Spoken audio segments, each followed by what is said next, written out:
Желания, надежды, ожидания, амбиции побуждают людей действовать, не так ли?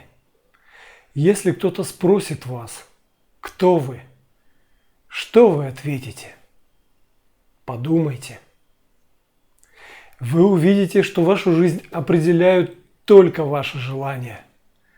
Вы радуетесь, когда получаете желаемое, и огорчаетесь, когда не достигаете своей цели. Люди тратят всю жизнь на достижение своих целей, но желания убивают людей изнутри, а сами желания невозможно убить. Желания притягивают людей, как миражи заставляют оленя бежать к воде, которой нет. Но внутри каждого желания скрыт свет знаний. Когда желания не исполняются и умирают все надежды, в сердце человека может проявиться свет знания. Мой рассказ будет не только о битве желаний, не только об ужасных кровопролитиях, порожденных амбициями. Я расскажу о том, как из лона желаний рождается мудрость. Я, светлый дед, приглашаю вас в путешествие, которое откроет вам смысл жизни. Я дам вам знания о долге каждого человека, которое возвысит вас. Вы обретете просветление. Имя этого путешествия – жизнь.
Стараться сделать жизнь своих детей счастливой – это одна из важнейших обязанностей родителей. По качествам и поступкам детей общество оценивает и их родителей. Забота о будущем своих детей – это самое ценное. Но разве счастье и безопасность не зависят от действий самого человека? Хорошие и плохие качества детям прививают их родители.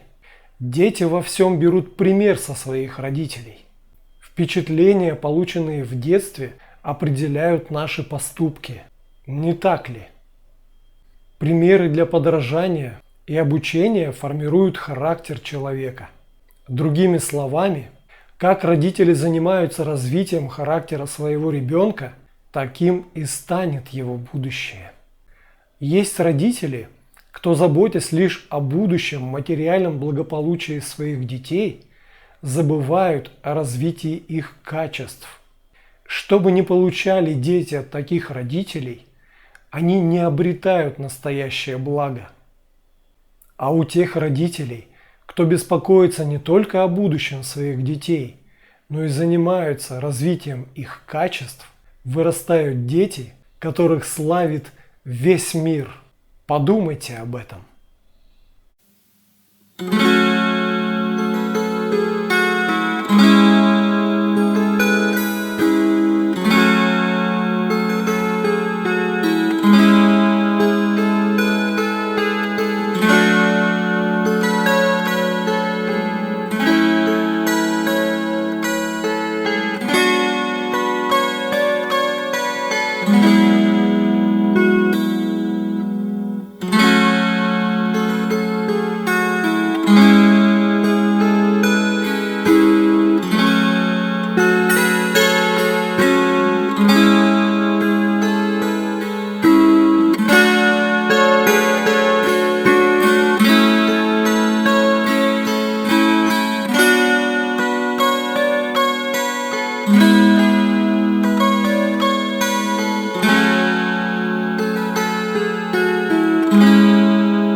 Желания и амбиции предков, их злобу, вражду и желание мести наследуют их будущие поколения.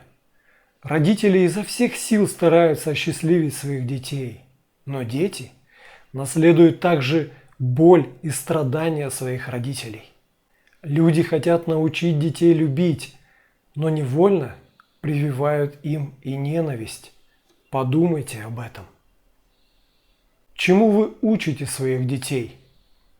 Вы стремитесь дать любовь, знания, благополучие, но в их сердца незаметно входит также и ваша ненависть. Дети наследуют предубеждения своих родителей и их представления о добре и зле. Предвзятость часто лежит в основе отношений между людьми, между сословиями и между целыми народами. Разве убийство, вражда и реки крови возникают не из предвзятости? Другими словами, родители дарят своим детям как жизнь, так и смерть. Они дарят им как свет любви, так и тьму ненависти. Эта тьма может укорениться в уме ребенка, и он начинает испытывать к кому-нибудь ненависть. В результате этого будет развиваться страх. Только страх. Подумайте об этом.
Отец всегда беспокоится о благополучии своего ребенка. Он думает о будущем своих потомков.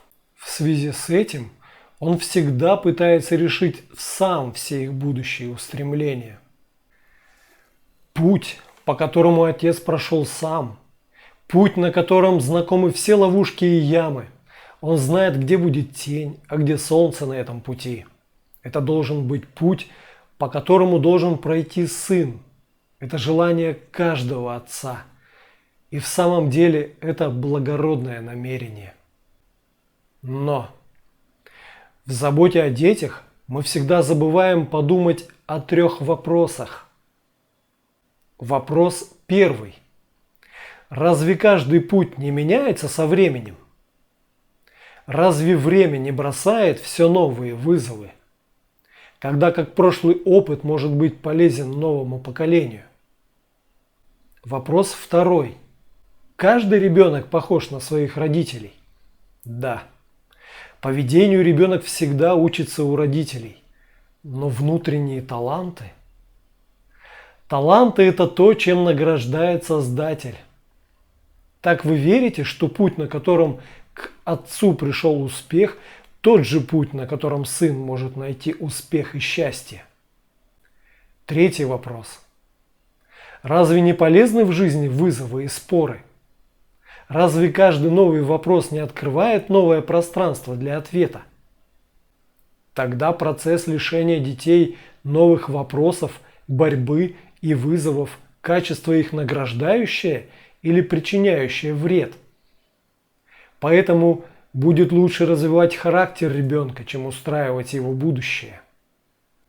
Таким же образом, вместо того, чтобы выбирать жизненный путь ребенка, дать ему право с уверенностью и знанием встретиться с новыми конфликтами, разве это не принесет большей пользы? Подумайте об этом.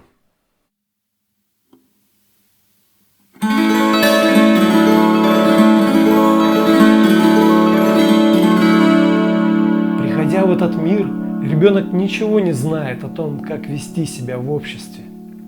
Он не понимает, что хорошо и что плохо. Это значит, у ребенка еще нет ни плохих, ни хороших наклонностей. Но как же дети приобретают хорошие или плохие качества? Вы когда-нибудь задумывались об этом? То, что они постоянно слышат от своих родителей, то они и принимают как свои жизненные ценности. В деревне, в том месте, где люди обычно идут к реке, возникает тропинка, и она становится дорогой. Подобным образом, желания родителей нередко становятся плохими или хорошими качествами для их детей. Разве не так?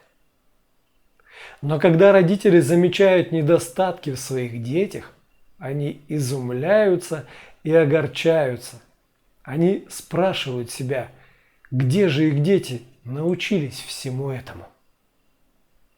На самом деле, родители сами неосознанно посеяли семена порока в сердцах своих детей, и из этих семян растут деревья греховности. Если родители хотят, чтобы их дети стали добродетельными и праведными, прежде всего им следует самим научиться контролировать свои собственные желания. Вы согласны? Все родители должны подумать об этом.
До встречи в следующем видео.